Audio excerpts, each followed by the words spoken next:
Welcome back, young explorers. Today on The Explainer, we're embarking on an incredible journey. We're going to uncover one of the biggest, most exciting secrets tucked inside our devotional. It's all about generosity. And let me tell you, what we're about to discover, it is going to completely change how you look at your own stuff.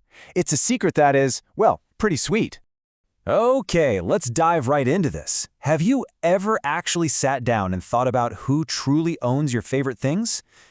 Think about that awesome new toy sitting on your shelf, or the allowance money clinking around in your pocket right now. You might automatically say, well, I bought it, or hey, it was a birthday gift just for me. But the devotional actually asks us to look at this in a completely different, kind of mind-blowing way. Section 1. Who owns the universe and everything in it? To really get this, we have to start with a massive, big-picture idea. According to the devotional, God is actually the rightful owner of the entire universe. It says, I am the rightful owner of the universe, and these goods are mine. That means every toy, every dollar, every talent, and honestly, every single day you experience actually belongs to Him. We're essentially just borrowing God's amazing stuff, and He asks us to use these borrowed treasures to help advance His cause. And this brilliantly illustrates what happens when we choose to do exactly that. The devotional points to a super famous promise, so shall thy barns be filled with plenty. Now, in our world today, you can imagine those barns at your piggy banks, your backpacks, or even your own heart. The incredible promise here is that when we use what we're borrowing to give back to God, He blesses us so much that our barns will literally burst with plenty. Section 2. Giving the easy way versus the hard way. So, how exactly should we give? Well, the devotional makes a really fascinating observation about two totally different paths. On one side, we've got people who are giving from abundance. This basically means they have a ton of stuff left over.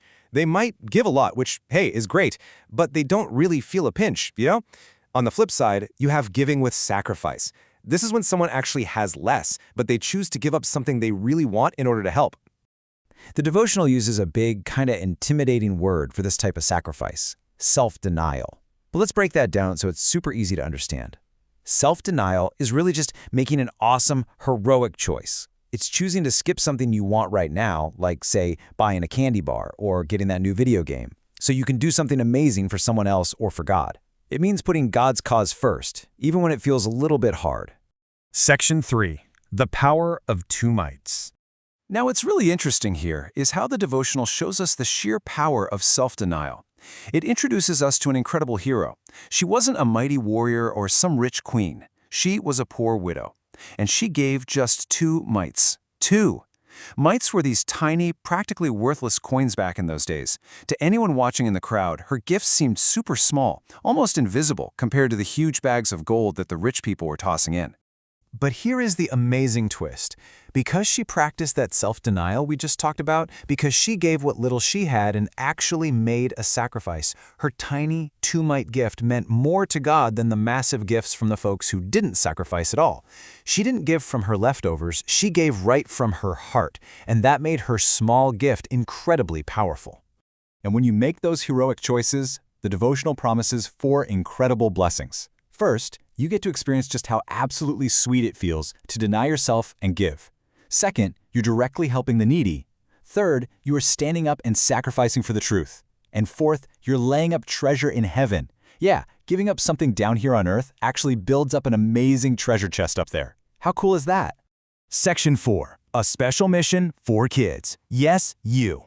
If you're watching this, listen up, because the devotional speaks directly to you. It specifically says that the young have a very important mission here. It says, their strength, their time, is not their own. They are bought with a price. Sometimes we might think, I'm way too young to take responsibility, just let the grown-ups handle it. But your energy, your time, and your strength, those are precious gifts. Because Jesus paid a great price for you, you're called to use those amazing gifts for Him right now. So the crucial point is how you actually put this into action in your own life. Here are 3 practical, everyday ways you can practice self-denial. Step 1. Skip buying a sweet treat at the store and put that money toward God's cause instead. Step 2. Give up 30 minutes of your video game time to help someone else with their chores. Step 3.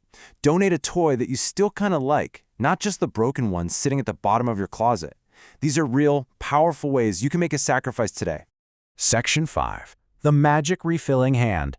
Let's move on and see how this builds into the most thrilling final promise from the devotional. It's about what happens when you finally decide to take the leap and step into an unstoppable cycle of blessing. It starts right now. You simply give what you can, just like the poor widow. Next, as you cooperate with Christ, your hand naturally opens up to impart even more. And then, the devotional promises that God will actually refill your hand. Seriously, you open your hand to let go of your treasure, and God fills it right back up. But why does he refill it? Well, the text makes it crystal clear.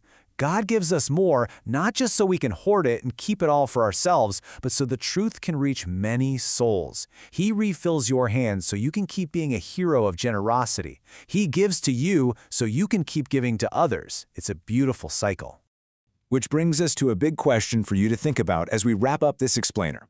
If God promises to continuously refill your open hand, what is one small thing you can choose to give away today? Think about it.